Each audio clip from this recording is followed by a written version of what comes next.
Thanks. New camera batteries are here. What the hell? If this is a cruel irony for giving 5 out of 10 to Hotel Transylvania 4, well, sorry this review is very late.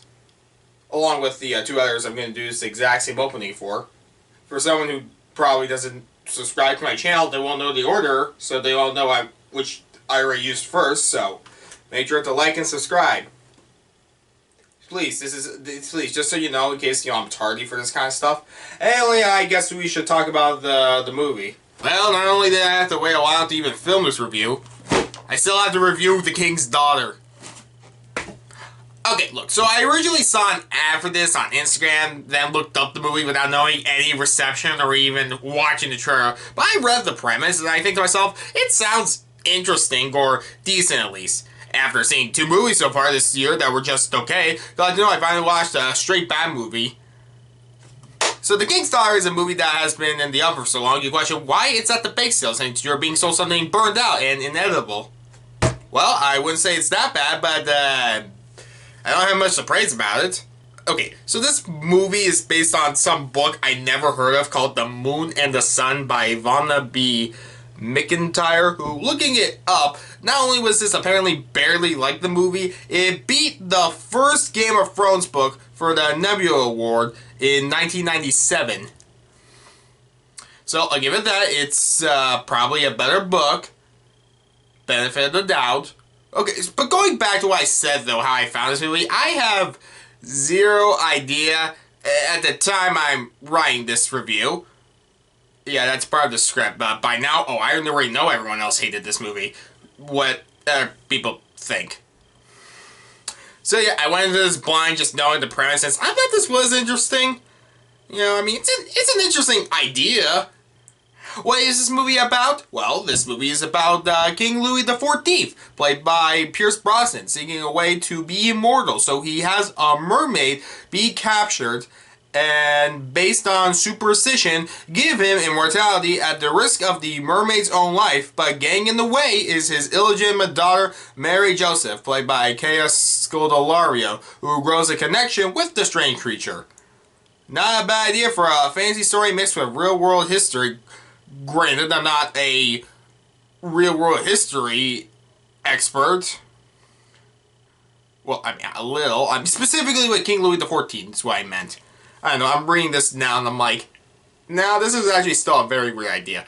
But where was I? Oh yeah, so I had no idea how it's just connected or work. So I don't know about the accuracy. I just know this doesn't work.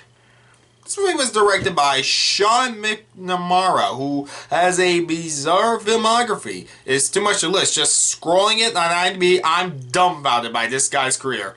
Also, it's written by Barry Berman and James Schamus.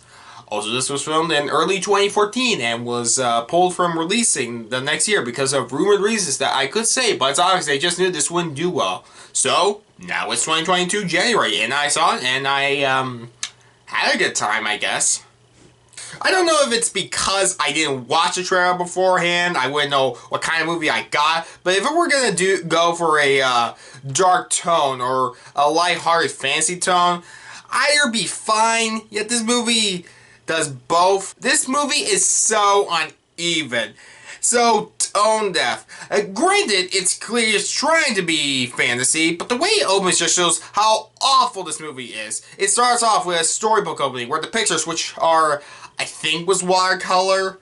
Yeah, so the watercolor, it descends into reality where Mary Joseph, I should just say Mary from now on to save time, is punished for going into the ocean by the nuns of the convent she lives in, not knowing she's King Louis XIV's daughter, who, right after that scene, with the credits still going, King Louis is giving a speech, is shot, and gets back on his horse no problem, and later, getting stitches for it, he is advised by his evil doctor about the idea of capturing a mermaid, that during eclipse, he can get the mermaid to make King Louis XIV immortal.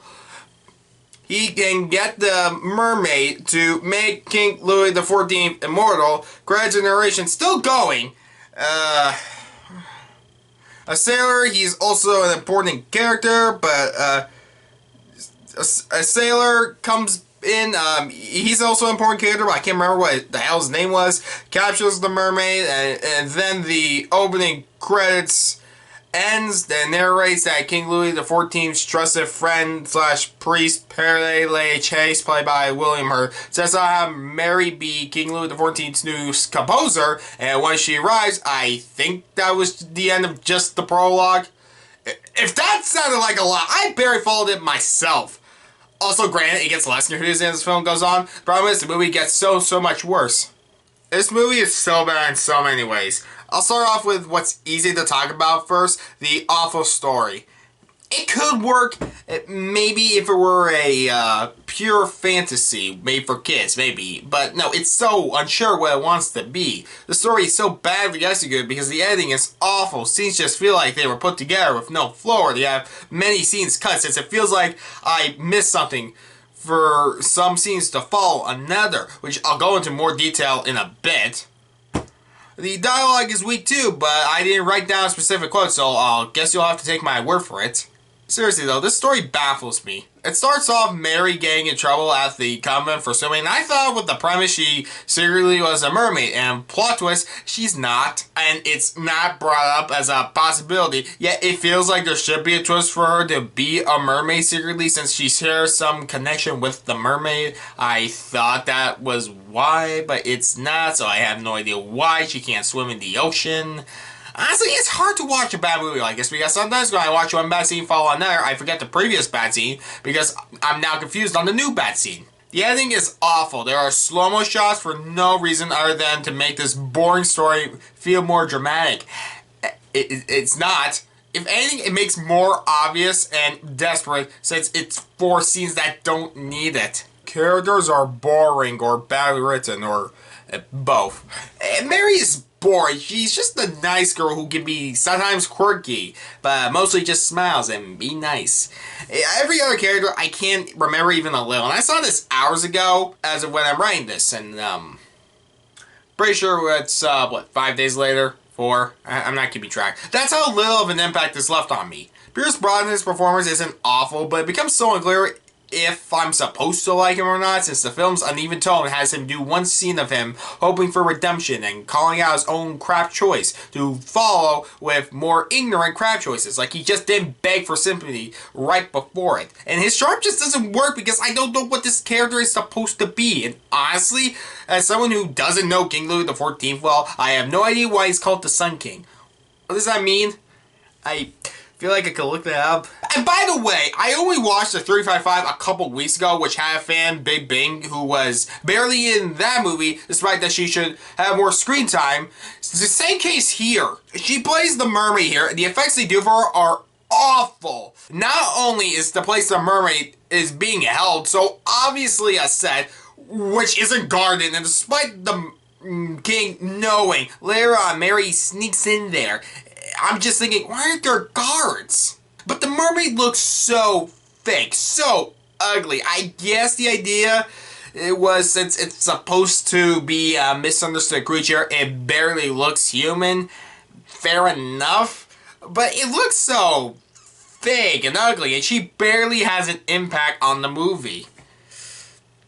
Everything has very little impact. Like, other members of the court looking at Mary as lesser, since the character says to Mary they're intrigued, and they either look so over-the-top disgusted or just bored. They look bored to be there, and it's in slow-mo too. The risk of the secret getting out that Mary is King Louis XIV's daughter, and those who find out barely react. No one even reacts to the mermaid like it's anything special. I'm not into mermaids, but if an actual mermaid was right in front of me, I would react to it. Somehow, like someone who lives in the real world, not a fantasy world, would be common to shrug at it, I guess. You know, because it's a mermaid. You know what? I'll give the movie this. It's a so bad it's good movie. The characters have no chemistry, and it's hilarious how many of these lines just fall flat, and it's not like no one's not trying. It's just nothing to work with, and I'm just smiling thinking this is terrible. I'll say this, I can see people like this, like if you have a middle-aged mom who likes Hallmark movies, this probably would be something she likes, just because it's as cliche, corny, and stupid as a Hallmark movie. Come on, we all know these kinds of people. Take that as a compliment or insult. Okay, actually, no, that's definitely an insult. But I don't really have anything I like about this movie as intentional. In fact, the funniest thing was the ending. Spoilers, because after, guess what? They returned, spoilers. Why do I pretend like anyone's gonna care? Spoilers, because after, guess what? They returned the mermaid to Atlantis, and the music is supposed to make you think the mermaid dragging Mary through this ugly and barely imaginative version of Atlantis. Like, it's charming, but since she's not a mermaid, I'm wondering if she risks drowning if the mermaid lets go of her. This has ideas. It has talent behind him in front of the camera, but the editing choices and the execution of the movie are so confusing, so tone deaf, so uneven. It's hilariously bad, and I can at least say I smiled when it was done, but not for the reasons this movie probably wanted me to smile for. This movie shouldn't have swam up. It should have remained at the bottom of the sea. I give The King's Daughter a 3 out of 10. Anyways, make sure to check out later my review for the Royal Treatment and the new Scream movie.